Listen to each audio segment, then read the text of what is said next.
எங்க வச்சேன்? என்ன தேரன்னு பாக்குறீங்களா? ஒரு பிஞ்ச செருப்பு ஒன்று வச்சிருந்தீங்க, அதை காலங்காலம் அப்பதான் தெரியும், கிடைக்க மாட்டேங்குது. கிடைச்சா இன்னைக்கு வச்சு செஞ்சிடலாம். டேய், தற்கொலைன்னு சொன்னா மட்டும் கோவப்படுறீங்களா? என்னைக்காவது துளியூண்டு அறிவோடு நடந்திருக்கீங்களா? ஒரு வீடியோ பதிவு ஒருத்தர் போட்டிருக்காப்புல, முக்கியமான இஷ்யூ. அரியலூர் மாவட்டத்தில் ஜெயகொண்டம் பகுதியில் ஸ்கூல் படிக்கிற பிள்ளைங்களை போட்டு போலீஸ்காரங்க போட்டு அடிச்சுட்டு இருக்காங்க. எதுக்குன்னு கேட்டீங்கன்னா, டாஸ்மாக் எடுத்து சாலை மறியல் பண்ணிட்டாங்களாம். ஏண்டா, இதுக்கு போட பண்ண வீடியோ எடுத்து பையன் போட்டிருக்கான். அதில் போய் கமெண்ட் செக்ஷன்ல போய் பாருங்களேன். டேய், கேவலம் முடிச்சிங்கன்னா நீங்களா சோம்பிஸா, சைக்கோஸா, மனநலம் பாதிக்கப்பட்டீங்க. உங்களுக்கு இதில் சேர்க்கறதே தெரியல.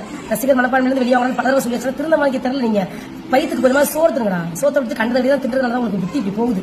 உங்களுக்கு என்ன சொல்றதுன்னு எனக்கு தெரியல. விஜய் வாழ்க்கை விஜய் வாழ்க்கை விஜய் வாழ்க்கடா. ஏன்னா விஜய் மட்டும் வாழ்ந்தா போதுமாடா? நம்மளா செத்து போயிடா, நீ செத்து போயிடா, நான் செத்து போயிடலாம், செத்து போயிடா. எதுக்குடா இந்த உயிர் உனக்கு?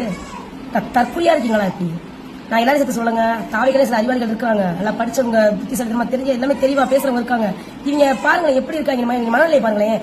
டேய், கீழ்பங்க போய் சேர்க்கணும். ஏர்வாடி பசங்க கொஞ்சமா திருந்துங்கடா. சோறு திருங்கடா. கரும்பு சி கரும்பு.